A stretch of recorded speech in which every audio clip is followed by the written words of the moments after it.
parle beaucoup de la guérilla parce que le gouvernement colombien fait un extrêmement bon travail de propagande. Donc on parle que de la guérilla. Avec les otages, avec Ingrid Betancourt, on a évidemment beaucoup mis sur la guérilla, mais on sait qu'il y a tout ce qui se passe en Colombie en ce moment, et qui passe sous silence la plupart, c'est...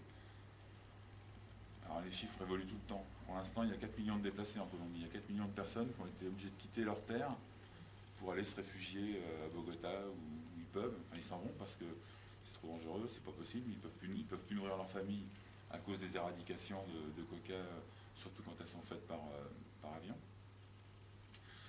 Vous avez en Colombie, il y a à peu près... alors on estimait qu'il y avait 50 000 disparus.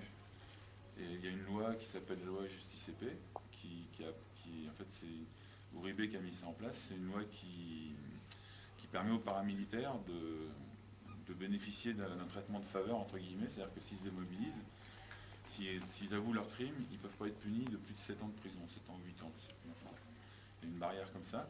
Et donc il y en a quelques-uns qui sont passés à table, comme on dit. Et là dernièrement, ils en sont arrivés à 30 000 meurtres qu'ils ont eux reconnus, pour l'instant.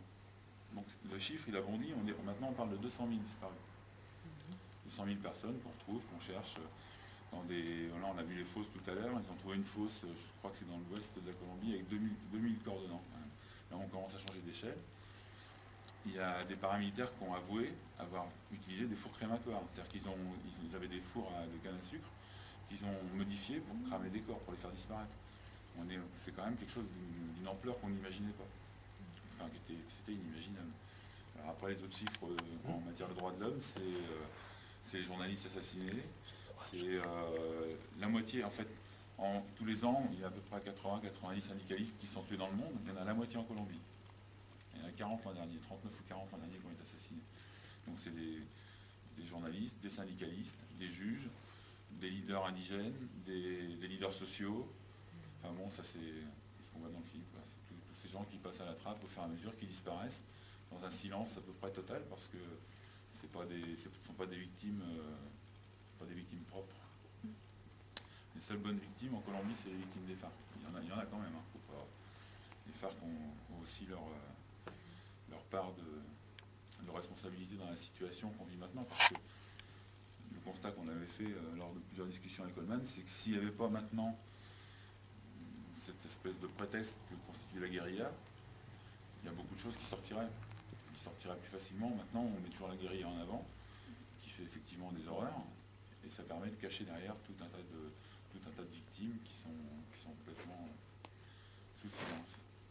Et là, on a appris, ça fait 3-4 ans, que la rumeur montait, et il y a un scandale qui s'appelle le scandale des faux positifs. Donc un positif dans le langage de l'armée, c'est un guerriero mort. En fait, comme ça se passe dans d'autres pays, même chez nous je crois, il y a la politique du chiffre qui a été mise en place. C'est-à-dire que les policiers, les militaires ont des récompenses en fonction des résultats qu'ils obtiennent. C'est-à-dire qu'ils peuvent avoir de la promotion, ils peuvent avoir des permissions, ils peuvent avoir des primes, des choses comme ça, en fonction des résultats qu'ils obtiennent. Et donc, quand ils tuent un guerriero, c'est un positif parce qu'ils vont avoir une récompense derrière.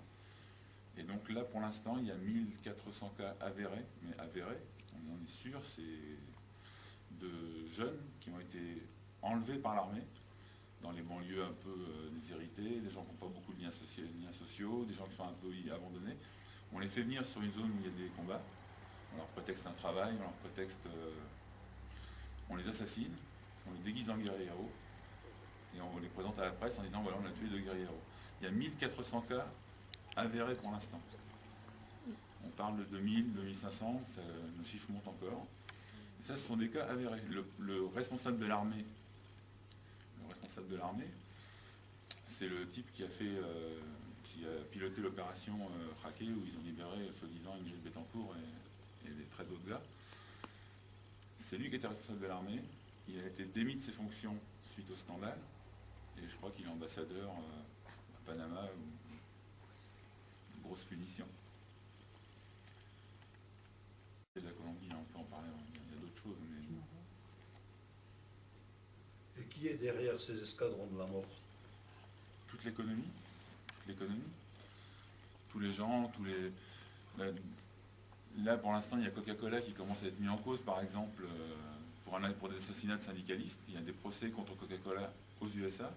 Il y a 2 syndicalistes qui ont été assassinés dans une usine d'embouteillage. Et c'est absolument certain, c'est les paramilitaires qui les ont tués. Mais c'est absolument certain que c'est Coca-Cola qui a commandité ce meurtre. Et puis bon, là je peux citer Coca-Cola, mais il y a une grosse entreprise de fruits américaine qui a été condamnée aussi. Enfin, en fait, toute l'économie colombienne, elle est... Alors bon, évidemment, il y a le narcotrafic qui est là aussi derrière. Je veux dire, il y a aussi cet aspect-là. C'est-à-dire que le narcotrafic, lui, il alimente un peu tout le monde. Il alimente la guérilla dans les zones où c'est la guérilla qui tient le terrain. Il alimente les paramilitaires partout ailleurs. Donc il y a 70% de la drogue, du commerce de la drogue qui vient financer le paramilitarisme. Mais là, vous avez des sites dédiés, enfin bon, il faut être hispanisant, mais il y a des sites dédiés au paramilitarisme qui sont assez faciles à trouver, qui sont instructifs, très instructifs. Officiellement, le paramilitarisme, ça a commencé dans la région de Medellín où était gouverneur Álvaro Uribe, l'actuel président. Et il a créé des milices privées qui s'appellent les Conguillir. Et c'est les Conguillir qui ensuite sont devenus le mouvement des AUC, des Autodéfenses Unifiées de Colombie, en fait qui a regroupé un peu tous les secteurs paramilitaires. Et donc la loi Justice CP a permis théoriquement la démobilisation de 30 000 paramilitaires, il y a 4 ans, 5 ans. Mais on sait qu'ils se sont reconstitués aussitôt. Enfin, ils se reconstituent, officiellement ils ont déposé les armes, et puis derrière ils recommencent. On reparle de nouveau des Aguilas Negras et d'autres groupes comme ça qui ressortent, qui n'ont jamais disparu en fait. Comment c'est relayé là-bas? Il y a des médias qui véhiculent la réalité des faits dans les journaux ou à la radio? Pas très peu, c'est ce que dit Holman. Il faut aller sur Internet. Alors heureusement, maintenant il y a Internet qui permet de faire circuler pas mal d'infos. Mais bon, moi j'ai passé une semaine là-bas, j'ai regardé la télé 2 ou 3 soirs. J'ai trouvé 7 ou 8 chaînes de foot, 14 chaînes de divertissement avec des chansons, des émissions d'information, il n'y en a pas, très peu. Très peu. Et puis à la limite, moi ce que j'ai vu surtout c'était la libération donc, il y avait 2 soldats qui étaient libérés par les FARC là, le 28 et le 30 mars. Donc c'était traité par la télévision.